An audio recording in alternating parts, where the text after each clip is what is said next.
Get started, we'd like to acknowledge that Northern Arizona University sits at the base of the San Francisco Peaks on homeland sacred to Native Americans throughout the region. We honor the past, present, and future generations who have lived here for millennia and will forever call this place home. So welcome everybody. Again, we're really excited to have you here and appreciate your time and the questions that you are going to bring. My name is Micheline. I'm the program coordinator for the FACS program, also known as Family Access, Communication, Transition, and Support. We have the privilege of working with families throughout their time as their student explores colleges during their time here at NAU, all the way through to graduation, and we're really excited to partner with you. Before we introduce our panelists, we're going to start with Maggie. Hi, my name is Maggie Tom. I'm the program director of the FACS program, and we are very excited to have our colleagues here to answer your questions today, and really happy that you all took the time to submit your questions and join us here tonight. Thank you so much, Maggie. And as Maggie said, we're really excited to introduce our panelists to you all. We are going to start with Shannon. If you can please introduce yourself.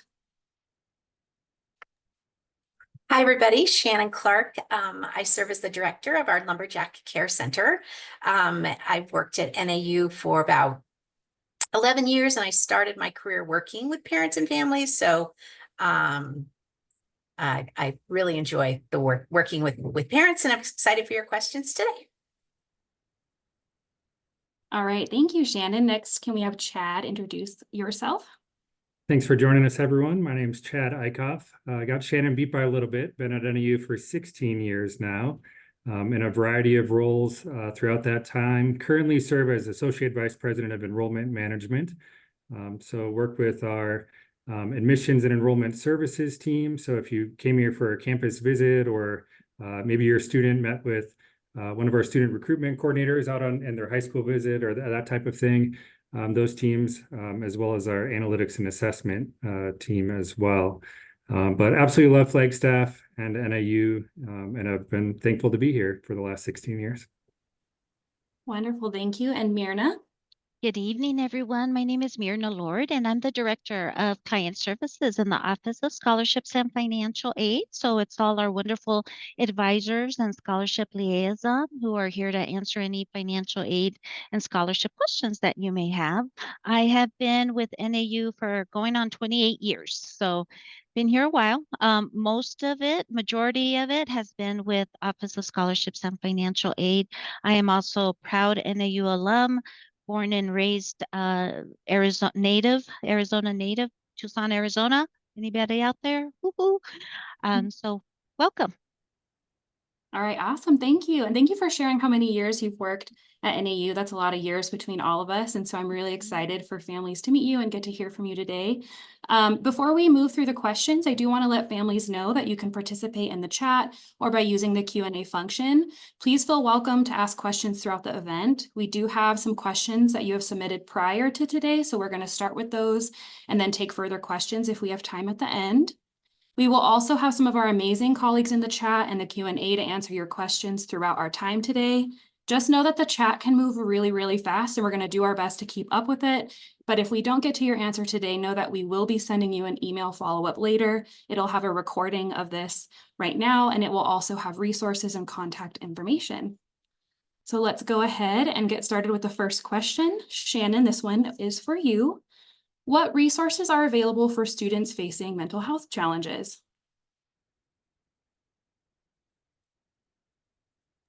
So NAU has a really terrific counseling center. It's located in the Health and Learning Center, which is where all our medical services are, and our recreation center is. So there's a whole terrific team of highly qualified counselors that meet one-on-one with students by appointment. There's also some crisis appointments available through NAU Counseling Services. We also have a program that extends our counselors. It's called Jack's Care 24/7.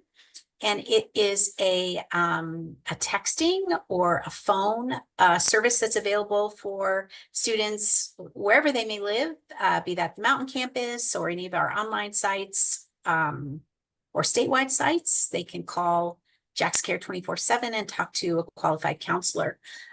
We also have, in addition to counseling services, we have some other places around campus where we support students, the Care Center being one, where we have case managers. We have health promotion, which does a number of programs and ways for students to get engaged on campus. And then we're also really interested in health and wellness, and we encourage students to use our beautiful rec center, get some exercise, walk around on our beautiful trails around campus. So lots of ways for students to stay healthy. Awesome. Thank you, Shannon. And then our colleagues are going to drop some of the links for what Shannon just mentioned into the chat. And again, those will be in the email later. Myrna, the next question is for you. What specific programs and resources are available to help first-year students integrate into NAU? There's so many. It's so wonderful. There's over 350 clubs, close to 400 clubs that are available for students to get involved and join. Students will be invited to attend the Lumberjack Club Fair. That's going to happen the week. I believe it's August 23rd, to find ways of getting involved. Also, if your student is in a residence hall, the campus living, each hall has programming that's involved with the resident assistants that is specific to that particular hall and even the particular floor on that hall. So there's always those opportunities.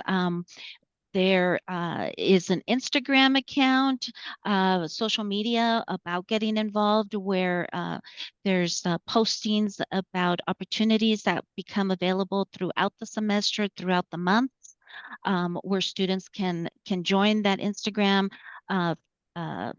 social media and also get that information as postings happen. So there's a lot of opportunities, and especially when you're in the residence hall, because the program, that's a big focus with the campus living assistants on each of the halls to coordinate and bring their particular floor together in community. So definitely when they come knocking on the door, make sure you join those campus floor meetings. Thank you, Myrna. And families, I just encourage you to nudge your students to do those things, to get a little bit out of their comfort zone, try new things, and also know that getting involved is just as much as part of their health and wellness and their academic success as a lot of other things. So our next question is for Chad, and I'm going to pull up and share the screen as you're talking about it. But when do students sign up for classes, and who do they need to contact? Absolutely.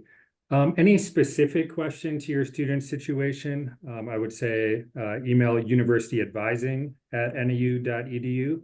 But this website that Micheline just pulled up, and I'm sure they'll be dropping the link in the chat as well for this specific website, really lays out 3 steps that students should be doing in order to get enrolled in classes. And the first step being completing priority enrollment. So the student will go in and complete a profile. They're going to share information around, maybe they had a bunch of AP coursework they took, and they're wondering if they're getting kind of credit for that and want to incorporate that.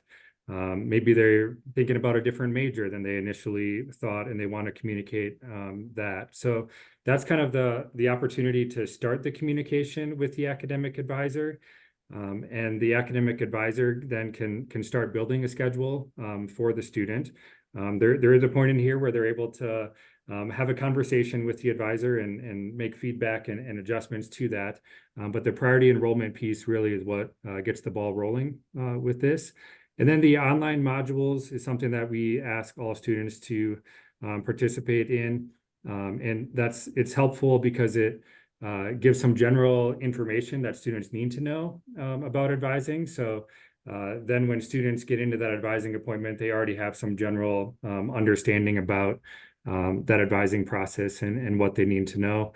And then lastly is the advising appointment. And once the student has completed those other 2 steps, that's when there is the opportunity to schedule that academic advising appointment to meet virtually with an academic advisor and be able to talk through the schedule, make any adjustments that need to be made off of that initial schedule that may have been built.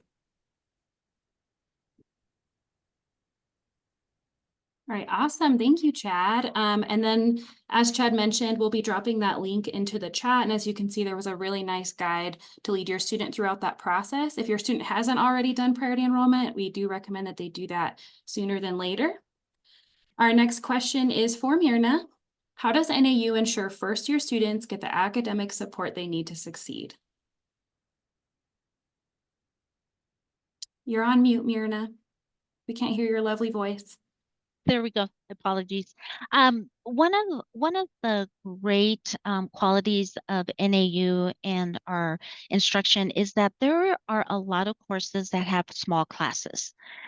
So there's individual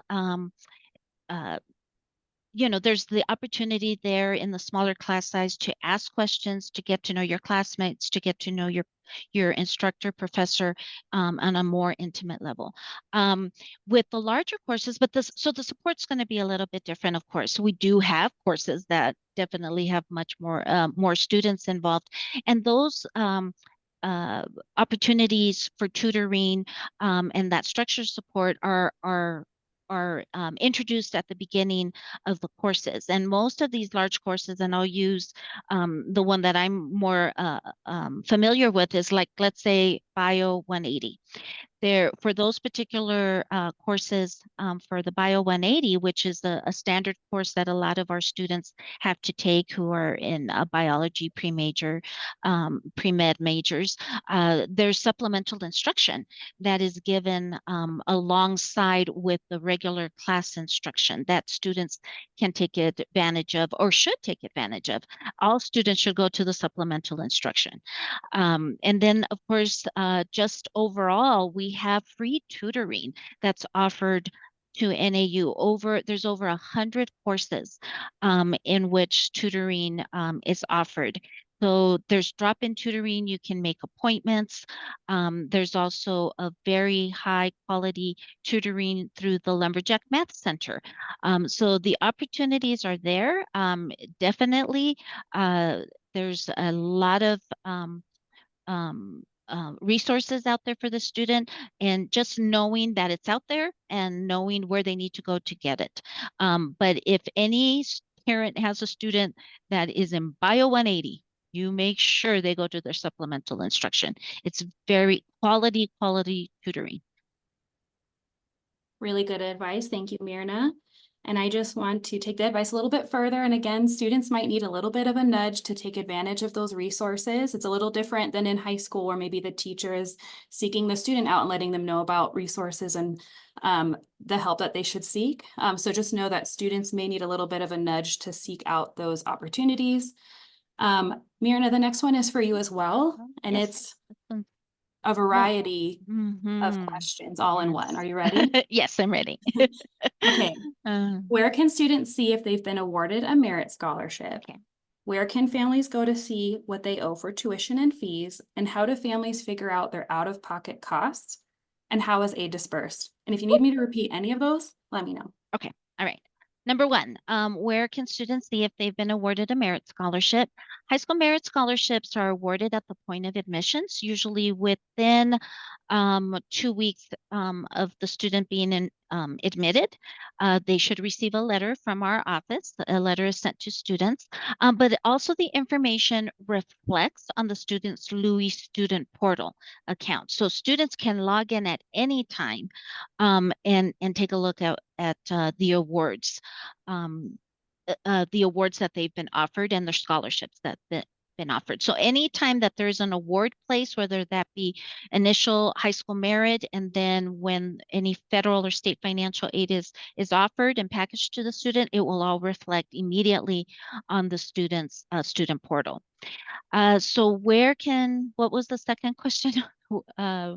Where can families go to see what they owe for tuition and fees? Okay, same place.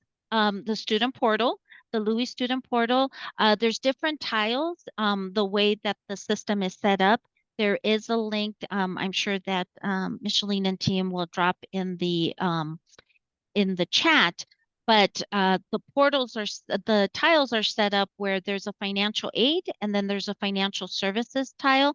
The financial services tiles are our partners, our financial partners in the student Student and Departmental Services Department, or SEDAS. And that's where you would go to see what is owed when charges.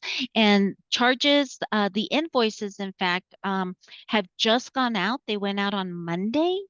So the invoices went out on July 22nd from our partners in student accounts. So they're on their way.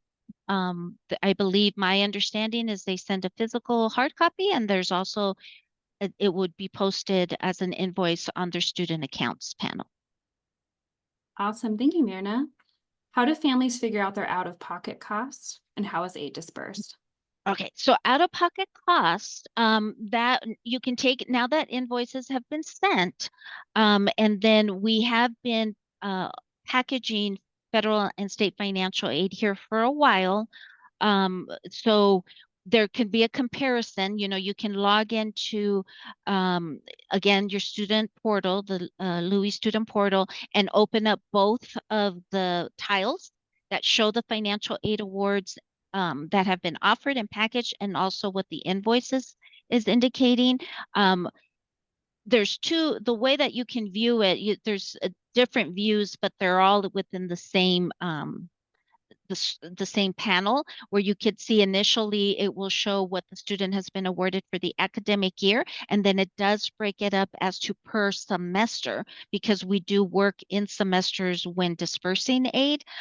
That's on there, and basically it's just a question of using your awards, what your awards are, and basically what your invoice charges are, that has just been recently sent.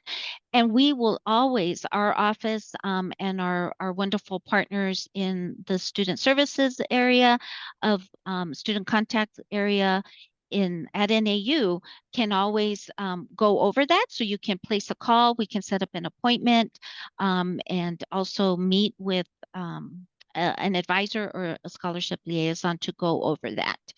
So that can always happen.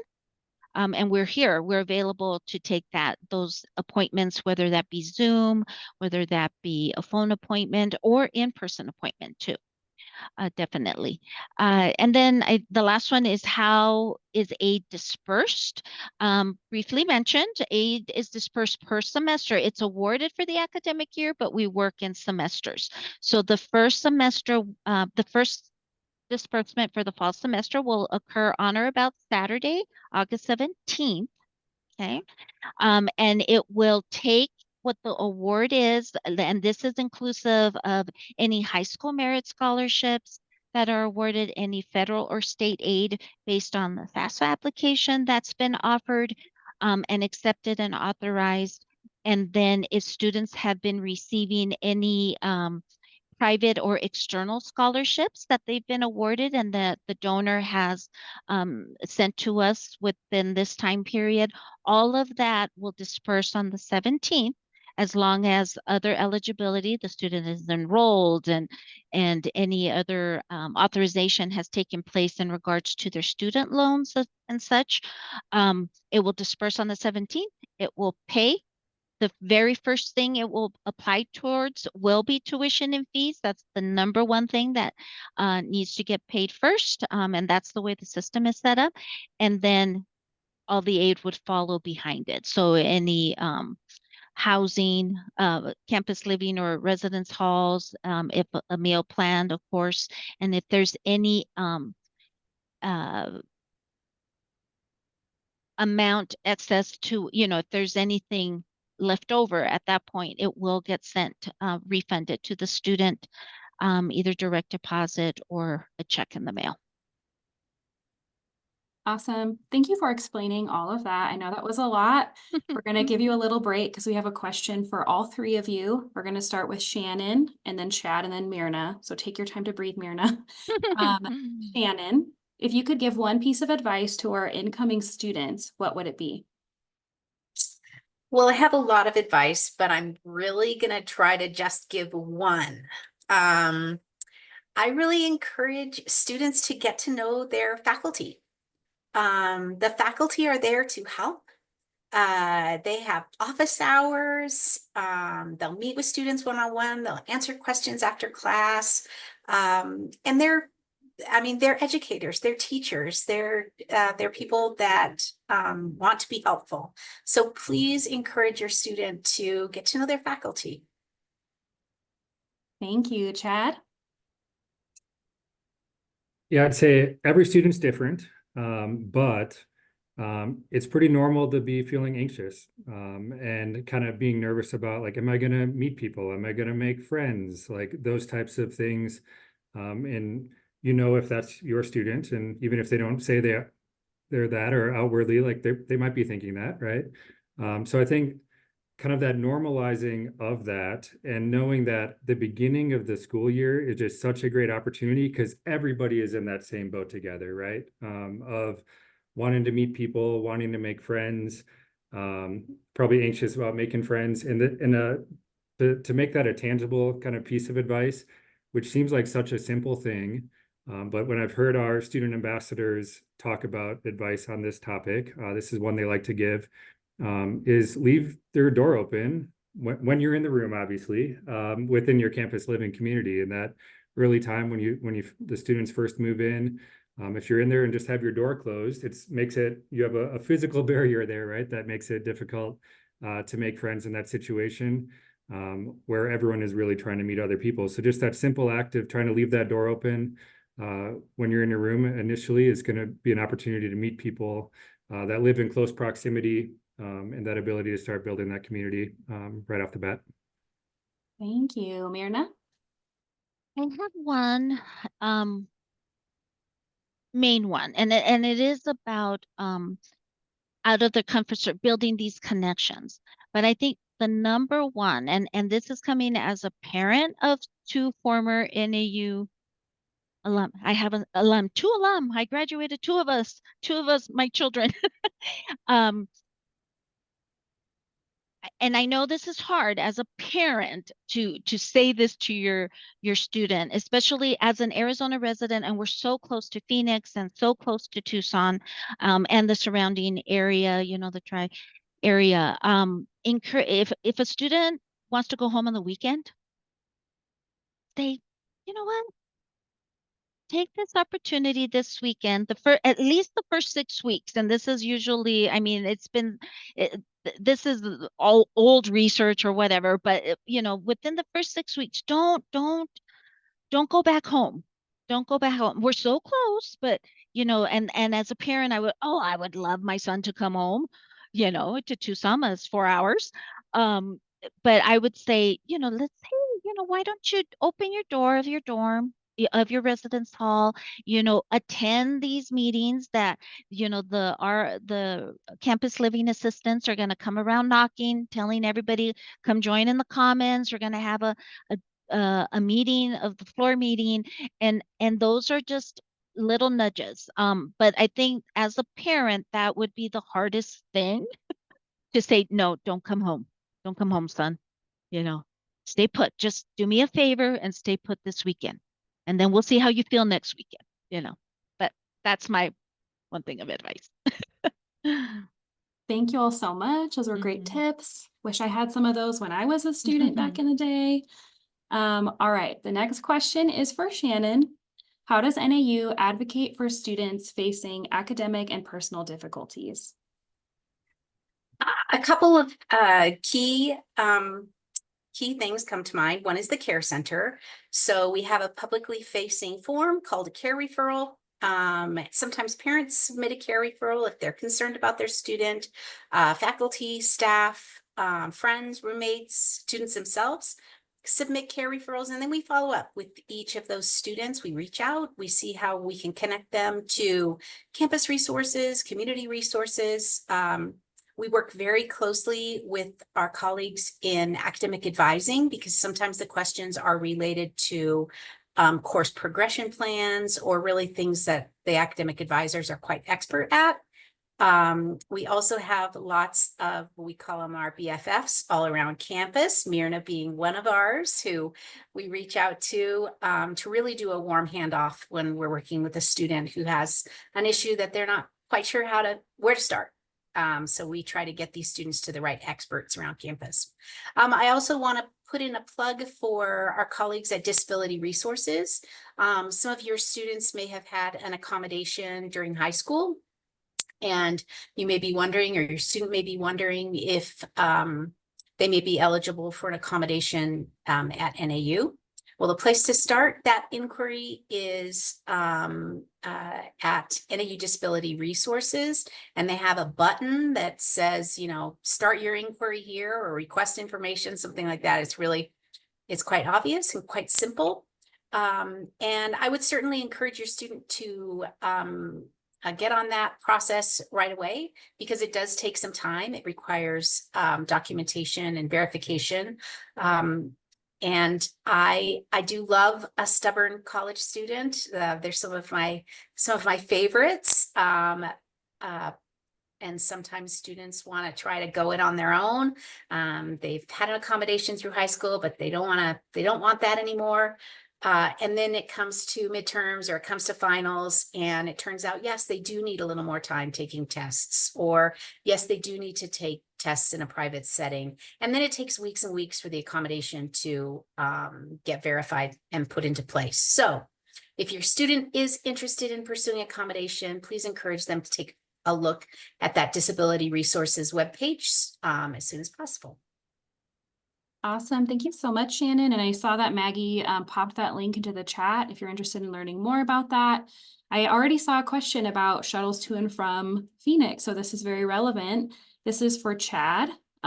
There are also a series of questions here. I'm going to say them all at once, and if you need me to repeat them, let me know.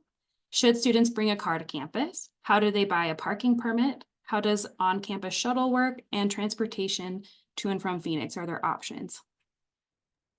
Lots of great questions, and they always pop up this time of year. Everyone's asking that same question. If you go to the University Transit Services website, you're going to have lots of great information there. The friendly URL for that, nau.edu/parking. So easy to remember one there. And the very first thing you're going to see on that website is ditch the car. So that answers kind of question number one of should a student bring a car to campus? They can. They would need a parking permit if they choose to do so. But the website lays out reasons as to why maybe they might want to consider not bringing a car to campus. And I think a lot of times students have this thought that, oh, I'm going to drive my car to class and then I'm going to drive it home. Like, you're on campus, you won't be utilizing your car. The car would really be used just for going off campus or returning home. Those types of things is where we would actually see a student utilize a car, whereas on campus, they'll be using other transportation that's available here, such as our shuttle services that are making loops around campus, and something I utilize sometimes to get from one part of campus to another. It's convenient, can hop on, and every few minutes there's one coming by, and there's two different ones going in opposite loops. So if you get on, you'll eventually end up where you want to go. You might just take the longer loop around campus with that. So I would encourage your students to experiment with using the shuttle buses when they get to campus. So I think that's a great thing to utilize. Also very bicycle friendly campus. And on that University Transit Services website, they do have information about bike lockers, where there's also bike racks around campus, and would encourage them to get one of those real secure U-locks, they call it, is probably the best lock for a student to use and secure it to one of those racks. But do acknowledge that Flagstaff is a destination for a lot of people that love mountain biking and things like that. And maybe they've got a really nice, expensive mountain bike and they want a spot to store that. There are bike lockers that can be rented for storing bikes in that type of situation. I saw someone asking in the chat, and Micheline, you nodded to it as well, the kind of shuttle opportunities and getting to and from Flagstaff. There is not a NAU specific shuttle system that would be leaving campus, but there are a couple of private companies that offer shuttle services. Groom Transportation and Flix Bus are two that I know of currently operating in that space. that could take students down to the Phoenix airport, for instance, or pick them up from the Phoenix airport and bring them up to campus. You'll have to check rates for sure, but last check around maybe $60 one way. Haven't checked rates for a little bit, but that would be an opportunity for students making friends with someone that has a car. After I just encourage people not to bring a car to campus, that is an opportunity as well. Flagstaff does have a regional airport here that sometimes it makes sense to connect and fly into Flagstaff. And obviously Uber, taxis, all of those types of things are in play here in town. And one of the more unique ones, and something I've used myself, is actually the Amtrak train. Picks up just a few blocks from campus, just north of campus and kind of downtown Flagstaff. And you can hop on going east or west, so east towards Albuquerque or west towards Los Angeles. And I've actually utilized that to get to and from Los Angeles before, and could be an option for your student, or at least something to check out as a possibility as during their multiple years here, they consider different ways to get to and from campus. So hope that was helpful.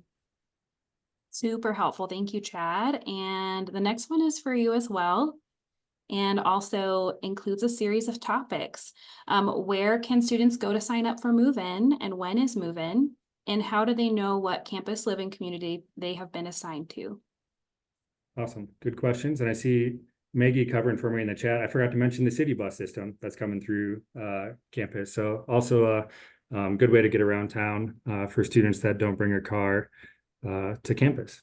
So switching gears to the move-in component. And this is just good advice across all of the topics we're talking about today, is checking your NAU email. So students should be checking their NAU email address. A lot of different offices on campus are going to be communicating to that NAU email address. I know a lot of times the admissions office was, communicating to that personal email because they weren't a student. They didn't have an NAU email yet, but now the incoming students do have NAU email addresses. And a lot of different offices will only be communicating with that NAU email address. So, and our campus living communities and that office is one of those offices that will be communicating to that NAU email address. So they would have communicated things like room selection time. So if a student hasn't selected a room yet, be checking that NAU email as far as selecting a room. And then as far as the move-in selection, that is also going to be communicated to that NAU email address.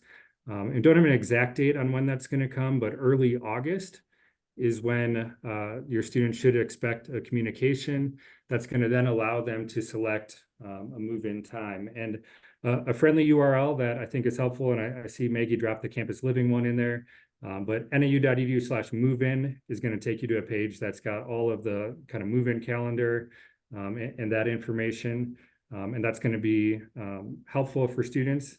I will say oftentimes family students are thinking, what do you mean I can't pick my move-in time yet? Like I got to plan my travel to get there. And I would say the time or the dates that are listed on there, you will be able to choose the date that you would like. The move-in component is going to be more so around the time of the day.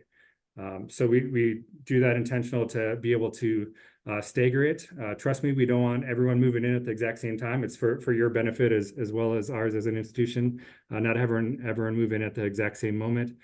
So we will stagger times, but you can start planning travel to campus on the day that you'd like. And I saw Megan dropped in the chat there recommendations around I believe Wednesday or Thursday for our first year students, so that they can then take part in all of the Lumberjack welcome activities that occur after that, is what we're recommending students to try to move in during one of those 2 days. And also on that move-in webpage, oftentimes we get questions about what should I pack? What should I bring, right? There's a what to pack list there, which equally important also talks about what not to bring and what not to pack, which I think can be helpful. I think one of the things I talked about, the anxiousness of making friends a lot of times for students and normalizing that. There's oftentimes anxiousness about the roommate relationship component, and there is a guide there that helps students navigate the roommate component as well too. So students, I would recommend you check that out. Families, feel free to check that out, as well as some of those tips around that. One part I would say, I realize many of you on this call probably have already applied for housing. But we do guarantee housing to our first year students that apply by May 15th, and we've went well beyond that, and we are still assigning housing to students that apply for housing. But the housing application will close every year. We do close it eventually, and that is slated to close tomorrow, July 25th. I know you might be watching this as a recording, so I want to say the date, not just tomorrow, July 25th at noon. So if you're a student, if you're a family that was thinking about applying for housing, or that's been on your to-do list and you haven't done that yet, would encourage you to do so right after this webinar wraps up this evening. And then we'll be assigning room selection times and whatnot for those students that apply before the application closes on that. But not trying to create panic, can definitely accommodate folks, but there is a point in time that we close down that application, allow people to be selecting rooms, meet their roommates, all that kind of stuff. So this gives us the runway to do that then. Did I answer all the questions, Micheline? I know there were several there and I was kind of all over. Hopefully I hit most of those. Yes, thank you so much for all of that wonderful information and little tips you sprinkled in there. We did also get some questions about important dates in terms of housing payment, and I'm going to go ahead and drop in a link to those important dates so you can find those. And then next, we have another question for all three of you. Chad, you just answered two very long multi-question questions, so we're going to give you the break this time. We're going to start with Myrna. What is your favorite hidden gem on campus? We're all about the outdoors, right? And the fresh air and the mountain air. And I'm a walker. So, and my office just happens to be on the north side of campus. That's where my office building is located. So I tend to walk places. And my favorite place is there are some, when you go down Knowles, which is the street that my building is located, and you're heading towards South Campus, which also remember, campus is that long, so it's a doable walk. Across the street from Skyview Campus Living Facility, or a Skyview Apartment Living Facility, what's up against the cemetery? There are some beautiful nature sculpture, flower, and plants that are wonderful grounds facilitators plant every spring and every summer, and it just looks so pretty. And I'm a gardener, I don't have a big garden, but I really enjoy just the visual and just the breathing of the fresh air on my walk. So that's my hidden gem. Love that. Shannon, what is your favorite hidden gem? Well, I'm a walker too, Myrna, and I think I love to walk around campus also. And one of my favorite townie trails is Sinclair Wash that takes off to the east, right at the bottom of the hill before you go up the hill to the dome. And you can get on that trail, head east, and then you actually cross over another road, Lone Tree, and it's an amazing trail that students, families, whoever can do right from campus, and it really is quite beautiful and really special. And I'm just going to put in a quick plug. I host a coffee walk. I forget what I call it, Mish, during family weekend. Anyway, if you like to walk and you're going to be here for family weekend, join me for an early morning coffee walk on Sunday, a family weekend. Probably your students will be snoozing. And so come and walk with me and some friends that I can recruit from around campus who also love to walk, and we'll just chat, have a beautiful walk. Love that plug. I'll be walking with you all that morning too. It's the family weekend wake-up walk on September 29th. And Chad, what is your favorite hidden gem on campus? Yeah, and I would just give a nod to that, to Myrna's bit of advice around kind of that first 6 weeks, right, of trying to have students stay on campus. That family weekend that was just mentioned there, is kind of strategically placed right about 6 weeks into the semester, right? Where students might be starting to get a little homesick or want to see family members. And with that being the weekend of September 27th through 29th, that could be a great opportunity for to plan as a family to come visit and see your student after they've kind of built their community here on campus.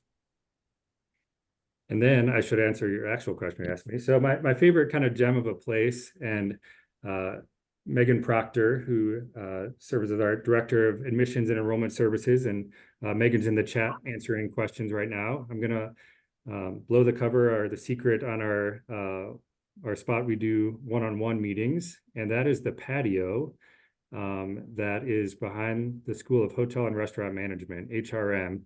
It's kind of right in the middle of campus. It's like east of the Union, east of Starbucks is a good landmark, I guess.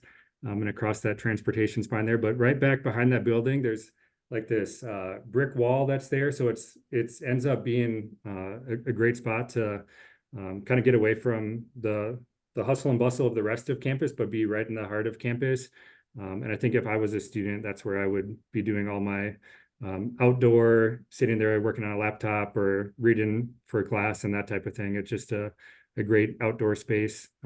Obviously, the North Quad is an awesome one too, but this is like mini hidden North Quad that nobody knows about.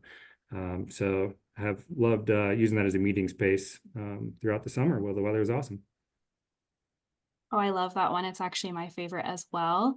And like Shannon and Mirna, I'm also a walker. There's a lot of great spots to do that here at NAU. So, and thanks, Chad, for the extra plug for Family Weekend. We hope to see all of you lovely families there.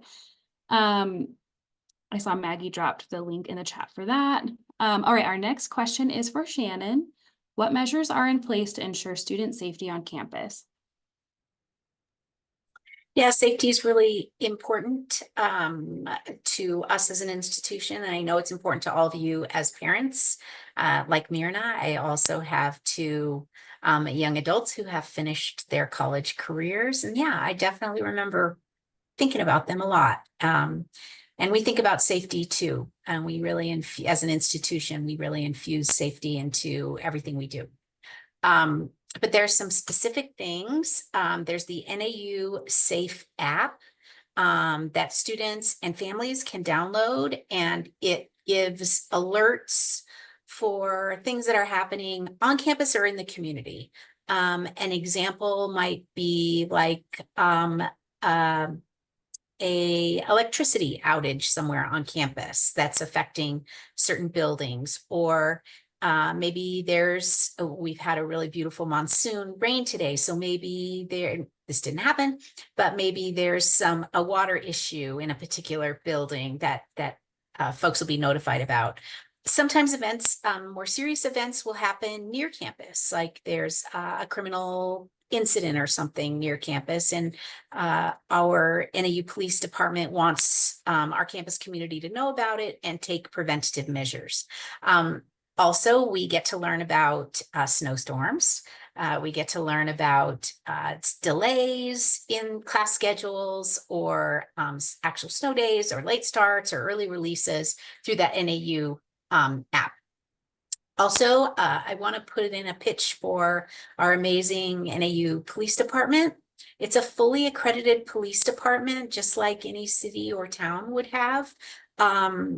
The wonderful part about NAUPD is they do share an educational mission. And so they work with our students, ensuring the safety of campus, but also really with compassion and an educational lens. So they're really a special group of folks. And yeah, take a look at the NAU PD website if you want more information. There's lots of great stuff there, and you can read about some of the other programs we have on campus. Awesome. Thank you so much, Shannon. And just another tip about nudging your student, nudge them to download the NAU Safe app. It can be a really great resource when they're walking around campus. Maybe they want a walking buddy or something like that. They can do that in the app, which is really awesome. The next question is actually for me, so I'm going to ask myself this one. How can families stay informed about important NAU campus news, events, important dates, and things like that? The first one is the Lumberjack Family Hub, which is a news portal and a newsletter where you can find all kinds of information about how your student can be successful, safe, healthy. You'll find information about important dates, upcoming events such as family weekend, homecoming, and things like that, and then other campus news. So you can celebrate what's going on here with us and your student. This is one of the best ways that you can stay connected. We also have an orientation hub in the Lumberjack Family Hub. So if you are in the Lumberjack Family Hub, we encourage you to check that out. It has links to all kinds of information that will be useful as your student transitions to campus, both for your student and also for you. And then we've been sending updates throughout the summer each month, and you can find all those updates in that one orientation family hub that is in the Lumberjack Family Hub. And I know we're going to be Maggie already placed that link in there, so you can find that there. Another great way to stay informed is by taking a look at our 2024-2025 family calendar, which is available in English and in Spanish. We do have a version online that you can take a look at now, but we hope you come and see us at the Lumberjack Welcome. We'll have some family meet and mingles, which I'll talk about in a moment, but we'll be handing out copies of that calendar so you can get your very own. Another way is by signing up for the NAU Go app. This is something that we encourage all students to sign up for and download actually before they come to campus. It's the best way for them to stay informed, but it's also a great way for you to stay informed and see what's going on here. All right, our next question is for Shannon. How does NAU foster community building and finding their people? Myrna and Chad have both talked about this. It is so important for students to find their community, find their people, find those people that they have things in common with, want to spend time with. And there's lots of different ways we're trying to connect students with their community from lots of different angles. I would say that our campus living folks do an excellent job. That's why we love having our first year students on campus, because campus living does lots of very, very intentional programs to try to get students connected. So campus living is a great resource. We also have other affinity groups. We have cultural clubs. We have mentoring programs. We have clubs and groups for out-of-state students, for student parents, for student veterans. We have different offices on campus and centers that will help students build community. We also have hundreds and hundreds and hundreds of clubs and organizations on campus. Some are pure fun, like the Taylor Swift Club. Some have an academic spin on them. Some have a social justice spin. Some, as we head into the election, we might see students engaging more in politics. So lots of different ways for students to get connected, but they need to do it, right? And that's where we come in as parents, where we can really provide them that support, that encouragement to, again, get outside their comfort zone and get connected, because this is what will make their journey more fun, and will make their journey more successful. Also, I want to put in a plug for campus jobs. Lots of students find their people in their community through their campus employment. That is not to be underestimated. I know when the Care Center programs were over at the Dean of Students office, we had lots of student workers, and they were quite a tight friendship group. So that's another way that students can meet their people. I wonder, Myrna or Chad, do you have anything to add to that one? I want to add, we love our student workers. We adore them. We feed them food. We in our office, I mean, and with student workers, we're not saying, and that's part of the handshake link with our career development partners at NAU, and that's the first stop for looking for student workers and or a student job, whether that be a federal work study position or a student wage position. The minimum wage is significant in the state of Arizona and in Flagstaff.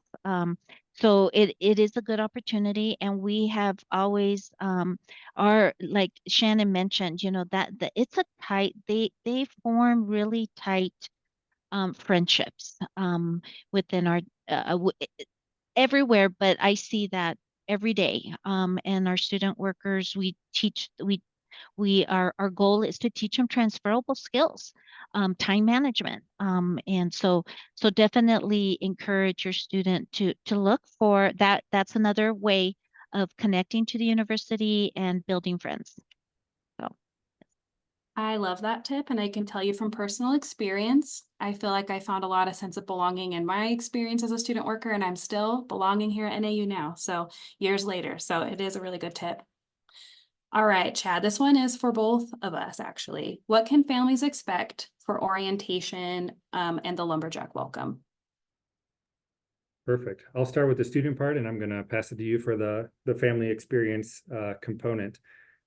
So showing up here right now and watching this is essentially part of orientation and helpful. And really, orientation is about having students, families feel comfortable with this transition to NAU, right? And things like this are helpful.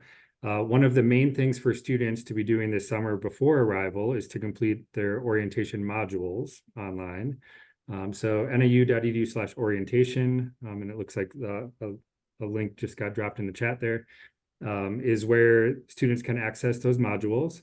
I've been here, and it takes about an hour and a half for students to complete those modules. And we've worked with a lot of different campus partners to kind of distill down what we think the most important things for students to know before they arrive here on campus are, and have put those into those modules. So I know we've got a few thousand students that have already completed those. We've got more to go that are yet to complete those. So if you're a student watching that hasn't yet, would encourage you to do that. If you're a family member, I would encourage you to encourage your student to complete those, and can always access those and go back in if you want a refresher right before coming to campus, but would encourage students to take part in those. As far as when they get to campus, when the students are at campus, lots planned with that Lumberjack welcome, which I know a link got dropped in the chat there.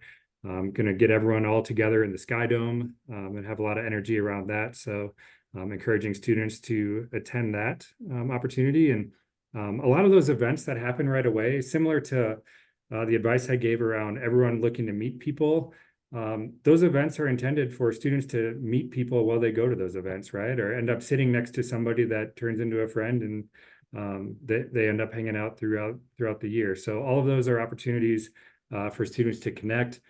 We do have different Lumberjack Welcome College receptions as well that'll be happening. So the opportunity to meet faculty, I believe Shannon gave advice of students meeting faculty. That'll be an opportunity for them to start meeting faculty right off the bat and make some of those connections, and maybe get rid of some of the jitters about and nervousness about the academic schedule and classes coming up by meeting some of those faculty in kind of a more casual type setting of a reception on that weekend. But lots planned, and I know there's stuff for families as well, which I'll pass it to you, Ms. Shalene. All right, I'm going to try to go super speedy. We're running close to the end of our hour already. But for families, as I mentioned before, we have the Lumberjack Family Hub, where we have our orientation family hub, where you can find all of that information to help you and your student transition to your student being a lumberjack with us. During the Lumberjack Welcome, which Chad was just talking about, we will also be hosting 2 family meet and mingles, one on August 22nd and one on August 23rd, and I will drop those in the chat. You can register beforehand. You're welcome to attend one or both. But at this event, you'll be able to hang out with us and some of our colleagues across campus, meet other families, and then get those really cool 2024-2025 calendars. So I'm going to go ahead and move. I think we have time for maybe just one more question. Let's see. This one is for Chad. I do feel like I saw this one in the chat a couple times, so I do want to get to this one. Meal plans. Are they required and why? Where to sign up? And where can students find a list of places to eat on campus? Yep.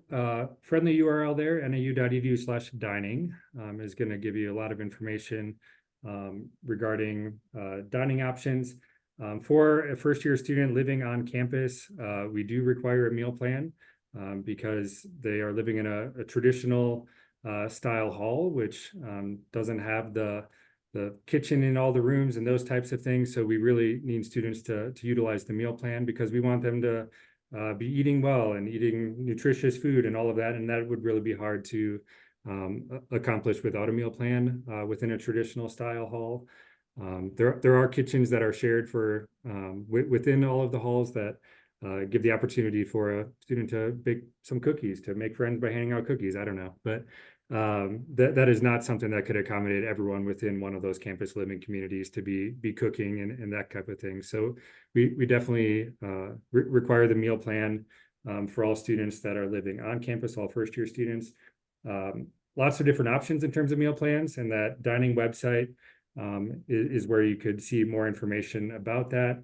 Kind of the standard type meal plans. We got a 10 meal a week plan, 14 and 19 meal a week plan. So students can choose between those. We also have some block meal plan options that you can read some additional information about. And I just saw in the chat, can we keep snacks in the dorms? Or, absolutely, yep. And there are small refrigerators that include a freezer section too, small freezer section within each of the campus living communities. So yeah, students absolutely could be keeping snacks. Maybe you've got cereal and some milk there as well too, and that's maybe what you do for breakfast as a student in the morning. So there is that small refrigerator option there as well too. So don't want to make it sound like you can't eat and can't have food within those campus living communities. That's a great question and clarifier there. Well, I do like to say though, a lot of times choosing that meal plan seems like a lot of pressure, right? Do I need 10? Do I need 19? Like which option should I choose? The campus dining does allow students to change that meal plan within the first 2 weeks. So maybe the student goes with 14 meals a week and realizes, actually, I need 19, or 14 was too many, I need 10. They can adjust that within the first 2 weeks. So don't want to scare people too much that they're locking into something that they have to be set into for the full year. Can kind of feel that out, how many meals are right. In addition to the actual meals, there are what we call dining dollars, which is basically a declining debit type balance. Each of those meal plan meal amounts comes with a different amount of dining dollars associated with them. And they can use that at different retail settings. So if they went to a Starbucks or Subway or these types of spots, they could use those dining dollars. And another component, I guess, that I should quickly mention, the meals are good not just for all you care to eat facilities, which we do have 2 of those on campus for students to choose from. You can also utilize those meal swipes for what we call transfer specials. So you could go to, I use the example of Subway, I guess. You'd get a sandwich, a side, and a drink, and that would be one of your meal swipes. So have the opportunity to utilize those meals in more retail dining settings and not just the all you care to eat facilities. Whereas those dining dollars, maybe if you're just buying a cup of coffee and not getting a pastry, maybe then you would use those dining dollars. So a lot of information there, maybe more in depth than some of you wanted, but I think it's an important thing because I think when we think of hierarchy of needs, food is one of the first one that students are thinking of and families are thinking of, making sure that their students are taken care of on that front. Wonderful. Thank you so much, Chad. And I just want to say thank you to all of our panelists for being here this evening, for being excited about these questions. And also want to thank all of the families who are here who asked such wonderful questions. Thank you for supporting your student and supporting or partnering with us to get them here. We really appreciate you. We are coming to a close here. I do want to promote the Forecast from Flagstaff webinar that will be taking place next Wednesday on July 31st. That will be hosted by our friends in enrollment management. During this broadcast, you will learn, you will hear perspectives from key people across the university who are gearing up for your arrival, and they'll provide you with insider information about your Lumberjack's new home in Flagstaff. So really exciting stuff. Again, that is on July 31st, and hopefully someone can drop a link into the chat about that. I do want to promote the Lumberjack Family Hub just one more time. I can't say enough how important that is for families to stay connected and in the know about what is going on. And then just a reminder to be on the lookout for an email. We will be sending you contact information, resources, and this recorded webinar, so you don't have to remember everything that we talked about this time. Again, thank you so much for being here. We hope to see you at the family meet and mingle events in August, and we wish you a wonderful rest of the week. Go Jacks!